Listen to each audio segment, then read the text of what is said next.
இப்போ ஒரே ஒரு விஷயம் வந்து பிரசங்கில அவர் சொல்றாரு. பிரசங்கி எத்தனை அதிகாரம்? 8 என்று நினைக்கிறேன். வாசிப்போம். பிரசங்கி 7:1 வாசிப்போம். 7:1.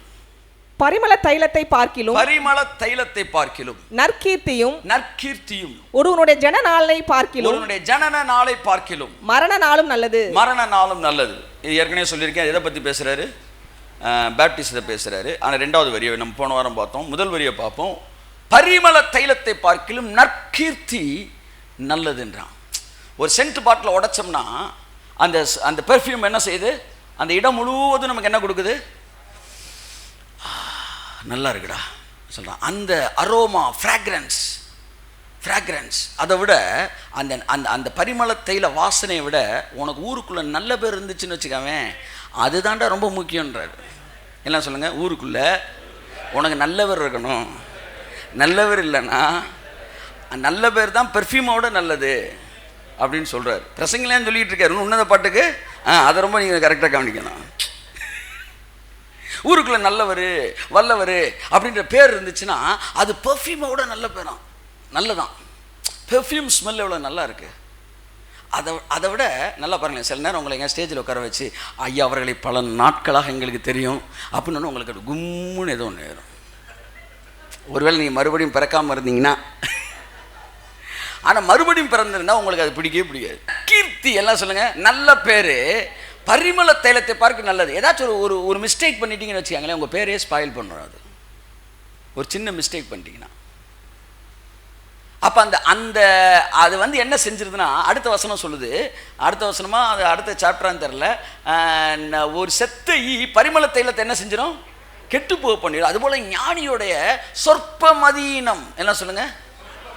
எங்கேயோ ஒருத்தர் ஒரு மெசேஜில் சொல்லியிருப்பாங்க. இதை வந்து என்ன செய்வாங்க, வந்து ஒரு குரூப் உட்காந்துருக்காங்க. இதுக்குன்னே எடிட்டர் கம்போசர்னு உட்காந்துருக்காங்க. அப்போ சாலமன் எழுதுறாரு, நல்ல பேர் ரொம்ப முக்கியம்பா. நீ எந்த அளவுக்கு நல்லவனாக இருக்கியோ அந்த அளவுக்கு உன் பேர் நல்லா இருக்கும். அது வந்து பரிமள தைலத்தோட பெருசு அப்படின்னு சொல்கிறான். ஆனால் உன்னத பாட்டுக்கு போகும்போது, எங்கள் நல்ல பேர்லாம் பரிமள தைலம் இல்லை, நாமம் கூட்டுண்ட பரிமள தைலம். அங்கே வராரு. உங்கள் நாமம் ஊற்றுண்ட பரிமள தைலம். அந்த நாமத்தை உடைக்கும்போது அந்த ஸ்மெல்லு என்ன செய்யுது? எங்கள்கிட்ட இருக்க தேவையில்லாத எதிர்மறையான அந்த நாற்றத்தை எல்லாம் உங்கள் நாமத்துக்குள்ளே நாங்கள் வந்த உடனே அந்த நாமம் எங்கள் நாமத்தின் நாற்றத்தை மாற்றி எங்கள் பெயரை உலகமெங்கிலும் கொண்டு கையை தட்டு. ஆமென். அன்புக்குரியவர்களே, எங்களுடைய நற்கீர்த்தி அல்ல, தேவனுடைய நாமம் அது ஊற்றுண்ட பரிமளமாக இருக்கிறது. சொந்த நீதியை குறித்தும் அதனால் வருகிற நல்ல மனத்தை குறித்தும் பேசின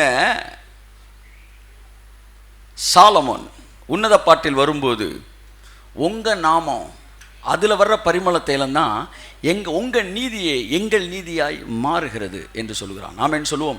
என் அன்புக்குரியவர்களே, இதைத்தான் வாசிக்க போகிறோம். கொஞ்ச நேரம் வந்து தேவனுடைய நாமத்தின் கீழ் நாம் வருகிற போது நம்முடைய வாழ்க்கையிலே இந்த ஆசீர்வாதங்கள் எப்படி இலவசமானதாய் நமக்குள்ளே கடந்து வருகிறது என்பதுதான் தேவனுடைய நீதி. இதுதான் வந்து மகா ஆழமான ஞானம். அதுதான் இந்த உலகத்தின் பார்வைக்கு பைத்தியமாக இருக்கிறது, தேவன் வைத்திருக்கிற ஞானமாக இருக்கிறது. சாலமோன் அதை மாயை என்று சொல்கிறான். புதிய உடன்படிக்கை அதுதான் கிருபை என்று சொல்கிறது. ஏனென்றால் இது ரெண்டும் கான்ட்ரடிக்டாக இருந்தாலும் தேவன் இந்த வழியில் தான் நம்மை ஆசீர்வதிக்கிறார். வாசிப்போம். பிரசங்கி 2:21 வாசிப்போம். ஒருவன் புத்தி யுக்தி நிதானத்தோடு பிரயாசப்படுகிறான். ஆகிலும் அப்படி பிரயாசப்படாதிருந்த வேறொருவனுக்கு அவன் அதை சொந்தமாக விட்டுவிட வேண்டியதாகும். அவர் அதை சொந்தமாக விட்டுவிட வேண்டியதாகுமே. இதுவும் மாயையும் பெரிய தீங்குமாய் இருக்கிறது. ஆமென் சொல்லுங்க. ஒருவன் பிரயாசப்படுகிறான். எல்லாம் சொல்லுங்க. ஆனாலும் பிரயாசப்படாத ஒருவனுக்கு அதை விட்டுட்டு போறான். இன்னொருத்தன் பிரயாசமே படாம அதை அனுபவிக்கிறான். இது நீதியா அநீதியா சொல்லுங்க? அநீதி. இது மனசுக்கு சஞ்சலமா இருக்கு. பிரயாசப்பட்டவன் ஒருத்தன் பிரயாசப்படாதவன் எப்படி அனுபவிக்க முடியும் என்று பேசும்போது இயேசு புதிய ஏற்பாட்டில் பேசுகிறாரு. யோவான் 4:38 வாசிப்போம். நீங்கள் பிரயாசப்பட்டு பயிரிடாததை அறுப்பதற்கு நான் உங்களை அனுப்பினேன். மற்றவர்கள் பிரயாசப்பட்டார்கள் அவருடைய பிரயாசத்தின் பலனை நீங்கள் பெற்றீர்கள் என்றார். ஆமென். அங்கே சாலமன், இங்கே சாலமனை பார்க்கிலும் பெரியவர். அவன் பிரயாசப்படாமல் ஒருத்தன் அனுபவிக்கிறது என்னால் ஏற்றுக்க முடியாது சார்ன்றான். அது பைத்தியம்ன்றான், அது மாயன்றான். ஆனால் தேவன் சொல்கிறார் அதுதான் கிருபைன்றார். என் அன்புக்குரியவர்களே, கிறிஸ்து பிரயாசப்பட்டார், அதனுடைய பலனை நாம் அனுபவிக்கிறோம். இதைத்தான் கான்ட்ரடிக்ட் ஆகுது. அவன் சொல்கிற விஷயங்கள் எல்லாம் சிலுவையில் அப்படியே நிறைவேறுகிறது. பாருங்கள், பிரசங்கி 8:14 வாசிங்க. 8:14. பூமியின் மேல் நடக்கிற வேறொரு மாயையான காரியமும் உண்டு. இன்னொரு மாயான காரியம் உண்டு. அதாவது துன்மார்க்கரின் கிரியைக்கு வருவது போல நீதிமான்களுக்கும் வரும். யாருக்கு வருது? இங்க பாருங்க, நான் செஞ்ச எல்லா பாவத்துக்கும் வர்றது யாருக்கு வந்துருச்சு? நீதிமானுக்கு வந்துருச்சு. அடுத்து நீதிமான்களின் கிரியைக்கு, நீதிமான் செஞ்ச கிரியைக்கெல்லாம் வருவது போல வர வேண்டிய ஆசீர்வாதம் துன்மார்க்கருக்கும் வரும். ஐயத்தக்கு சொல்லுங்க. துன்மார்க்கனுடைய எல்லாம் சொல்லுங்க. இப்படின்னா கரெக்டா இருக்கும். துன்மார்க்கனுடைய கிரியைக்கு வர வேண்டியதெல்லாம் நீதிமானுக்கு வந்தது. நீதிமானுடைய கிரியைக்கு வர வேண்டியதெல்லாம் துன்மார்க்கனான எனக்கு கையை தட்டி ஒரு ஆமென், ஆமென், ஆமென், ஆமென், ஆமென், ஆமென். பாருங்க, பிரசங்கி 8:15. ஆகையால் முக்கியமான வார்த்தை. இதெல்லாம் பார்த்துட்டேன். இவ்வளவு ரிஸ்க் எடுத்தவனும் சரி, ரிஸ்க் எடுக்காலும் சரி, எல்லாமே அவன் நல்லவனுக்கு நடக்கிறதெல்லாம் கெட்டவனுக்கு நடந்துகிட்டு இருக்கு. இதுக்கு பேர் தான் சொல்லுங்க கிருபை. நாங்கெல்லாம் நல்ல குடிங்க அப்படின்னா ஓடிடு. நீ கெட்டவன்றது வேற விஷயம். அதனால இப்ப நல்ல ஆசீர்வாதத்தை நீ வாங்காம விட்டுட்ட. என் அன்புக்குரியவர்களே, நீதிமானுக்கு கிரியைக்கு வர வேண்டியது துன்மார்க்கனுக்கும், துன்மார்க்கனுக்கு வர வேண்டிய கிரியை நீதிமானுக்கு சிலுவையில் மிகப்பெரிய எக்ஸ்சேஞ்ச் நடந்தது. இந்த ஞானத்தை தேவன் சாலமனுக்கு கொடுத்தாரு பாருங்க, நெக்ஸ்ட் லெவல். அப்ப அதை ஒரு முடிவு எடுத்துட்டான். ஆகையால் அப்படி வரான். எப்படி? ஆகையால். இன்னொரு இடத்துல சொல்றாரு, மூடனுக்கு சம்பவிப்பது போலவே ஞானிக்கும் சம்பவிக்கிறது. ஞானிக்கு சம்பவிப்பது போலவே மூடனுக்கும் சம்பவிக்கிறது அப்படின்றான். இயேசு சொன்னார், ராஜ்யத்தின் புத்திரர் புறம்பே தள்ளப்படுவார்கள், ஆனால் வேசிகளும் ஆயக்காரரும் ஆபிரகாமோடும் ஈசாக்கோடும் யாக்கோபோடும் உட்காந்து என்ன செய்வாங்களாம்? பந்தி சாப்பிடுவாங்க. பிரசங்கி பார்க்குறான், ஆபிரகாம் ஓகே, ஈசாக்கு ஓகே, யாக்கோபு ஓகே, இவங்க எல்லாம் அது 5 கோடி 10 கோடி 30 கோடி தெருக்கோடி அப்படின்ற மாதிரி பார்க்குறான். ஞானிக்கு சம்பவிப்பது போலவே பரலோகத்தில் மூடனுக்கு கையை தட்டுங்க. இது எல்லாம் எனக்கு மாயையும் மனதுக்கு சஞ்சலமாக இருக்கிறது. ஆகையால் என்ன முடிவு எடுக்கிறாராம்? 15 வாசிங்க. ஆகையால் நான் களிப்பை புகழ்ந்தேன். இனிமே சந்தோஷமா தான் இருக்கணும் முடிவு எடுத்துருக்காங்க. ஆகையால் டிசிப்ளின் பேசுறவன் சொல்றான், என்ஜாய். தங்க பகுதியில் பாட்டு பாடிட்டு இருக்கும்போது என்ன சொல்றது, அண்டர் அரெஸ்ட் அப்படின்னு சொன்ன உடனே அப்படியே பாட்டு நிற்கிற மாதிரி எல்லாம் டிசிப்ளின் இருக்கும்போது அட்டென்ஷன் ப்ளீஸ், என்ஜாய். ஆகையால் கழிப்பை புகழ்ந்தேன். அடுத்து புசிப்பதும் குடிப்பதும் மகிழ்வதுமே அல்லாமல் சூரியனுக்கு கீழே மனுஷனுக்கு வேறொரு நன்மையும் கையை தட்டுங்க ஒருத்தவருக்கு. ஆமென். சந்தோஷமா இருங்க. நீங்க எது நடக்க வேண்டும் நினைக்கிறீர்களோ அது ஏற்கனவே நடந்திருக்கிறது. என் அன்புக்குரியவர்களே, இவன் சொல்லுவது நல்லா கவனிங்க. 2:1 நான் சொல்றதுதான் டக்கு டக்கு டக்குன்னு வாசிக்கிட்டே வாமா. பிரசங்கி 2:1. நான் என் உள்ளத்திலே சொல்லிக் கொண்டது என்னவென்றால், வா இப்பொழுது உன்னை சந்தோஷத்தினாலே சோதித்து பார்ப்பேன். 3 அடுத்து டெஸ்ட் பண்றான். அடுத்து வானத்தின் கீழ் மனுபுத்திரர் உயிரோடு இருக்கும் நாளளவும் பெற்று அனுபவிக்கத்தக்கது இன்னதென்று அறியும் பொருட்டு என் இருதயத்தை நான் வந்து சோதனைக்குட்படுத்தினேன். 2:10 சோதிச்சுட்டு தான் எழுதுறாரு, ரைட் ஆர் ராங் அப்படின்னு. 2:10 வாசி. என் கண்கள் இச்சித்தவைகளில் ஒன்றையும் நான் அவைகளுக்கு தடை பண்ணவில்லை. என் இருதயத்திற்கு ஒரு சந்தோஷத்தையும் நான் வேண்டாம் என்று விலக்கவில்லை. நான் செய்த முயற்சிகளில் எல்லாம் என் மனம் மகிழ்ச்சி கொண்டிருந்தது. இதுவே என் பிரயாசங்கள் எல்லாவற்றினாலும் எனக்கு வந்த பலன், மகிழ்ச்சி.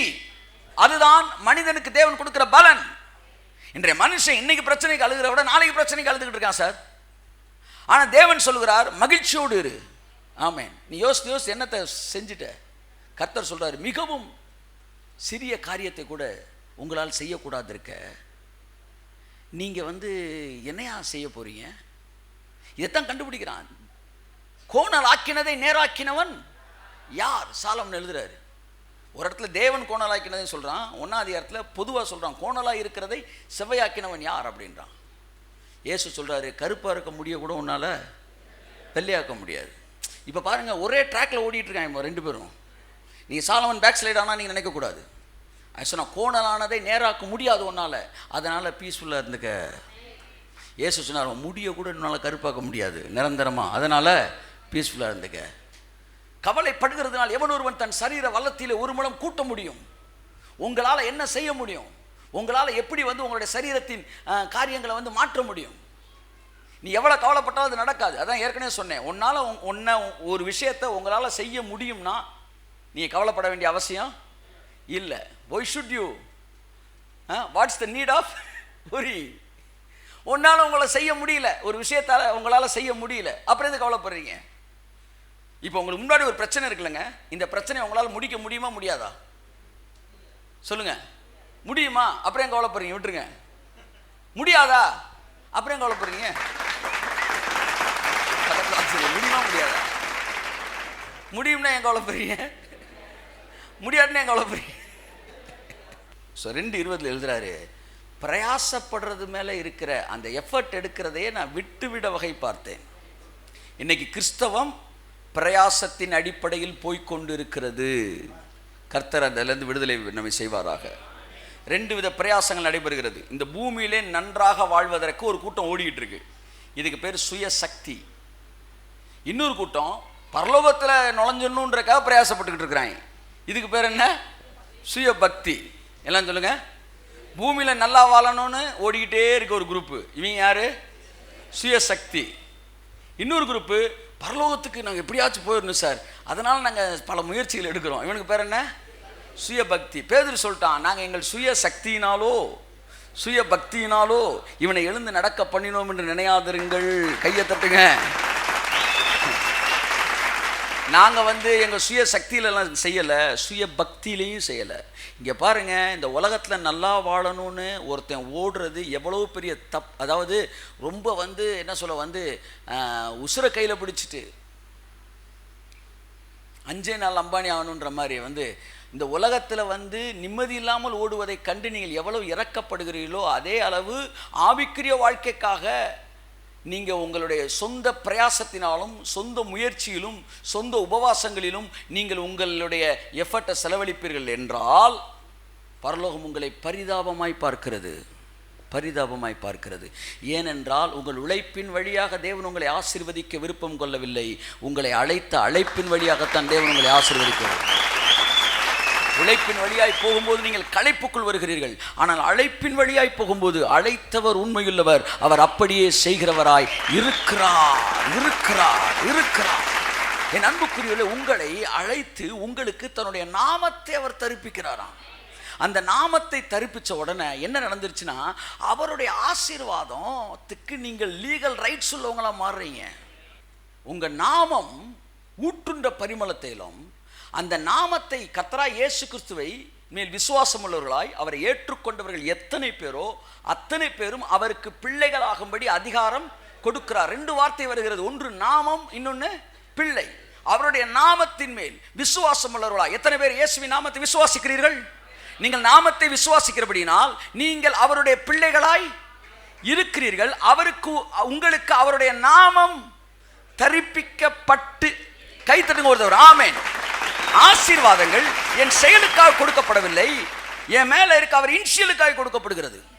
அப்ப கர்த்தராகிய இயேசு கிறிஸ்துவை நீங்கள் சொந்த ரட்சகராக ஏற்றுக்கொண்ட உடனே உங்களுக்கு டக்குன்னு அவர் இன்ஷியலை போட்டுறாரு. இப்ப வரப்போறது எல்லாம் எதன் பேருக்கு வரப்போகுது? இன்ஷியலுக்கு தான் வருது.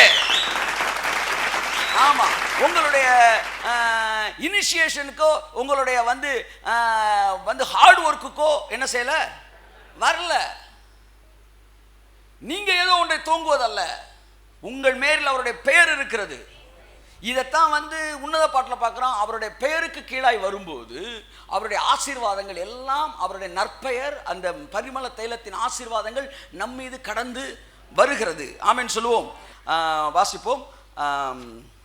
ஏசாயா 43:7. நான் என் மகிமைக்கென்று, நான் என்னுடைய மகிமைக்கென்று சிருஷ்டித்து உருவாக்கி படைத்து என் நாமம் தரிக்கப்பட்ட யாவரையும் கொண்டு வா என்பேன். என் அன்புக்குரியவர்களே, கர்த்தர் சொல்றாராம், என் நாமம் தரிக்கப்பட்டவர்களை கொண்டு வா என்பார். இன்றைக்கு கர்த்தராகிய இயேசு கிறிஸ்துவின் சொந்த ரட்சகரை ஏற்றுக்கொள்கிறீர்களோ அன்றைக்கு அவருடைய நாமம் உங்களுக்கு தரிப்பிக்கப்படுகிறது. அவ்வளவுதான். எத்தனை பேர் இயேசு ஏற்றுக்கொண்ட கை தூக்குங்க. வேற ஒண்ணுமே இல்லை சார், உங்க மேல அவர் இன்ஷியல் இருக்கு. அதனால உங்களை அவர் தன்னுடைய நாமத்துக்கென்று உங்களை சிருஷ்டித்துக்காராம், தம்முடைய நாம மகிமைக்கென்று.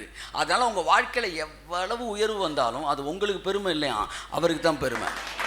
என் அன்புக்குரியவர்களே, அப்போ உங்களை மகிமைப்படுத்தும்படிக்கு தேவன் விரும்புகிறார். உங்களுக்கு தன்னுடைய நாமத்தை அவர் தரிப்பித்திருக்கிறார். ஏதோ நான் 3 மணி நேரம் ஜோம் பண்றேன், 4 மணி நேரம் ஜோம் பண்றேன், நான் உபவாசம் எடுக்கிறேன், நான் கண்ணீர் விடுறேன், நான் வந்து என் சுய பக்தியில் ஏதோ ஒன்றை செஞ்சு கொண்டிருக்கிறேன், ஆகையால் தேவன் என்னை ஆசீர்வதிக்கிறார் என்று சொல்வாயானால் அதன் மீது இருக்கிற ஆசையை விட்டுவிட வகை வாருங்கள். தேவன் அதன் அடிப்படையிலே ஒருவனை ஆசீர்வதிக்கவில்லை. தேவன் தன்னுடைய நாமத்தை உங்கள் மீது தரிப்பித்திருக்கிறபடினால் உங்களை ஆசீர்வதிக்கிறார். நீங்கள் வீட்டுக்கு போகிறீங்க, உங்கள் பையன் இன்னைக்கு வீட்டுக்கு வரா, மதிய சாப்பாடு போட்டோன்னா மதிய சாப்பாடை போடுறீங்க. எதுக்காண்டி சாப்பாடு போடுறீங்க? நான் உங்கள் வீட்டுக்கு வந்து சாப்பிட்றேன்னா ஃபோன் பண்ணி சொல்லணுங்க. சொன்னால் ரெடி பண்ணுவீங்க, அதுவும் அன்றைக்கி தான். ஆனால் அடுத்தடுத்து என்ன செய்ய முடியாது. ஆனால் உங்கள் பையன் உன்னை சொல்லி தான் நீங்கள் ரெடி பண்ண வேண்டிய அவசியம் இல்லை. நீங்கள் மதிய சாப்பாடு ரெடி பண்ணுங்கன்னா உங்களை சொல்ல வேண்டிய அவசியமே அவ்வளோதான். எந்திரிச்சு வீட்டுக்கு போயிருங்க. இன்றைக்கி மதிய சாப்பாடு ரெடி பண்ணுங்கன்னு உங்கள் பையன் உங்கள்ட்ட சொல்ல வேண்டியது இல்லை. அவன் ஆனால் மதியம் வருவான், அவன் சாப்பிடுவான். இதையெல்லாம் அவங்கள்ட்ட சொல்ல வேண்டிய அவசியம் இல்லை. ஏன்னா ஏன் அவன் வரான், ஏன் அவன் சாப்பிட்றான்னா அவனுக்கு உங்கள் இன்ஷியல் இருக்கு, அவன் உங்கள் பிள்ளை. அதனால அவனுக்கு தேவையானதை நீங்கள் செய்து வைத்துத்தான் ஆக வேண்டும். என் அருமையான தேவ பிள்ளையே, தேவ மகளே, ஒன்றுமே இல்லைன்னு உடஞ்சு போய் உட்காந்துருக்காத. அவர் நாமம் உன் மேலே இருக்கு, அவர் இன்ஷியல் உன் மேலே இருக்கு. அதனால அவருடைய அத்தனை ஆசீர்வாதங்களுக்கும் நீ பாத்திரவானா இருக்கிறாய். கரங்களை தட்டி கர்த்தருக்கு நன்றி சொல்லுவோம். அவர் புத்தி யுக்தியோடு பிரயாசப்பட்ட அத்தனைக்கும் அவருடைய பிள்ளையாய் இருக்கிற உனக்கு இலவசமாய் தேவன் அதை கொடுக்கும்படி விரும்பி இருக்கிறார். 45:5 வாசி. ஏசாயா 45:5. நானே கர்த்தர், வேறொருவர் இல்லை, என்னை தவிர தேவன் இல்லை, என்னை தவிர ஒருவரும் இல்லை என்று சூரியன் உதிக்கிற திசையிலும் அது அஸ்தமிக்கிற திசையிலும் அறியும்படிக்கு நீ என்னை அறியாதிருந்தும் நான் உனக்கு இடைக்கட்டு கட்டினேன். நானே கர்த்தர், வேறொருவர் இல்லை. முந்தின வசனம் சொல்லுது, உனக்கு என் நாமத்தை தரிப்பித்தேன். 4 இருக்கம்மா. கோரேஸை பார்த்து சொல்றாரு, கோரேஸ் நீ புறஜாதி தான், ஆனா உனக்கு எல்லாமே ஓப்பன் ஆகும். ஏன் தெரியுமா? உன் மேல என் நாமம் இருக்கின்றார். ஆமென் சொல்லுங்க. எல்லாம் கையை தூக்கி சொல்லுங்க. எனக்கு முன்பாக மூடிய கதவுகள் திறக்கப்படும். நான் நிற்கும்போது என் பாதை ராஜ பாதையாக இருக்கும். எனக்கு விரோதமாக உருவாக்கப்படுகிறவர்கள் வாய்க்காமல் போகும். என் எதிரிகள் சிதறண்டு போவார்கள். எனக்கு முன்பாக சிகப்பு கம்பளம் முடிக்கப்பட்டிருக்கிறது. என் வாழ்க்கையில் முடிக்கப்பட வேண்டியவை எல்லாம் ஏற்கனவே முடிக்கப்பட்டிருக்கிறது.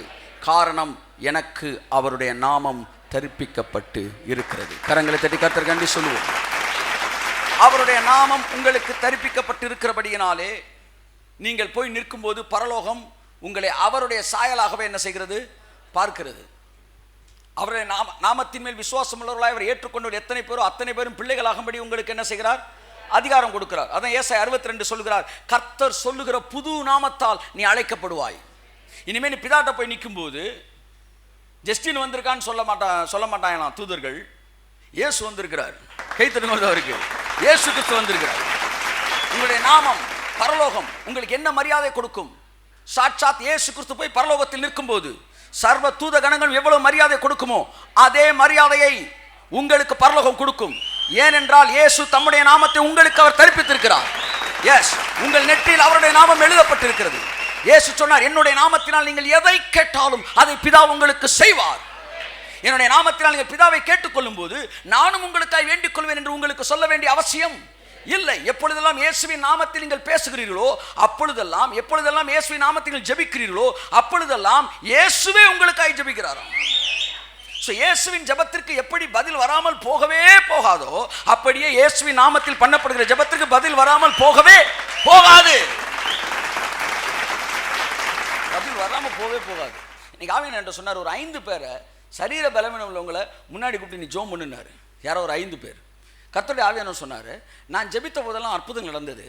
எல்லா அற்புதங்களும் ஸ்பாட்லேயே நடக்கல. அதை நீ நல்லா புரிஞ்சுக்கணும். சிலருக்கு ஸ்பாட்டில் நடந்துச்சு, சிலருக்கு ஜோம் பண்ணிட்டு போங்கப்பா அப்படின்னு அவன் போகிற வழியில் என்ன செஞ்சு கையை தட்டுங்க. எல்லாமே மிராக்கிள். என்ன சொல்ல வர்றார் அல்டிமேட்டா, ஜெபம்னு ஒன்று பண்ணிட்டீன்னா அதுக்கு பதில் ஒன்று இல்லாமல் போகவே கையை தட்டு. ஆமே ஆமே நாமே நாமே நாமே நாமே நாமே நாமே நாமே. இந்த 10 குஷ்டரோகிகள் இருந்தாங்க பார்த்தீங்களா, இவங்களுக்கு இயேசு ஜெபித்த போது அங்கே ஒன்றுமே என்ன செய்யலை, நடக்கலை. அதை நீங்கள் புரிந்து கொள்ள வேண்டும். நீங்கள் போய் ஆசாரியனுக்கு உங்களை காட்டுங்கன்னாரு. அவன் திரும்பி போகிறான். ஜெபம் முடிஞ்சிருச்சு, ஆனால் ஒன்றுமே நடக்காதது போல தெரிகிறது. ஆனால் ஒன்று என்ன செய்திருக்கிறது, நடந்திருக்கிறது. அவர்கள் திரும்பி செல்லும் போது அவர்கள் போகிற வழியிலே அவர்கள் தாங்கள் சொஸ்தமாக்கப்பட்டதை என்ன செய்தார்கள், உணர்ந்தார்கள். நீ போ, உன் குமாரன் பிழைத்திருக்கிறான் என்று சொன்னபோது அவன் போகும்போது அந்த பதில் என்ன செய்யறான், வாங்குறான். என்ன சொல்ல வரேன், இயேசுவின் நாமத்தில் நீங்கள் ஜெபித்து விட்டீர்கள் என்றால் அந்த நாமம் பதில வாங்காம திரும்ப வரவே வராது. ஏனென்றால் நீங்கள் அவருடைய நாமத்தில் தரிக்கப்பட்டவர்களாய் நிற்கிறீர்கள். புது நாமத்தால் நீங்கள் அழைக்கப்படுகிறீர்கள். ஜஸ்டினோட பிரேயர் கிடையாது, இது இயேசுவோட ஜெபம். அதனால தான் பவுல் சொல்றாரு, இனி நான் அல்ல கிறிஸ்துவே என்னில் நிலைத்திருக்கிறார். 63 ஏசாயா 63:19 ஏசாயா வந்து 63:19 இந்த வார்த்தை எழுதும்போது எதிரிகளுக்கு என்ன டிமெரிட்னு சொல்லி எழுதுறாரு. வாசிப்போம். நாங்களே உம்முடையவர்கள், அவர்களை ஒரு பொழுதும் நீர் ஆண்டதில்லை. இங்க பாருங்க, நாங்களே எல்லாம் சொல்லுங்க, சத்தமா சொல்லுங்க. நாங்களே உம்முடையவர்கள், அவர்களை ஒருபோதும் நீர் ஆண்டது இல்லை. அடுத்து, அவர்களுக்கு உமது நாமம், உம்முடைய நாமம் தரிக்கப்பட்டதும் இல்லை. கையை தட்டுங்க போது அவருக்கு.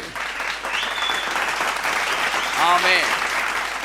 ஒரு பெரிய வித்தியாசம் என்ன சொல்றாரு, நாங்களாம் இரவும் பகலும் ஜெபத்தில் இருக்கிறோம், நாங்களாம் பரிசுத்தவான்களாக இருக்கிறோம், காலையிலேருந்து சாயந்தரம் வேலை பார்க்குறோம்லாம் சொல்லலை. எங்கள் மேலே உங்கள் பேர் இருக்குது, அவங்க மேலே உங்கள் பேர் இல்லை. எங்களுக்கு இன்சியல் எல்லாம் உங்கள் இன்சியலு.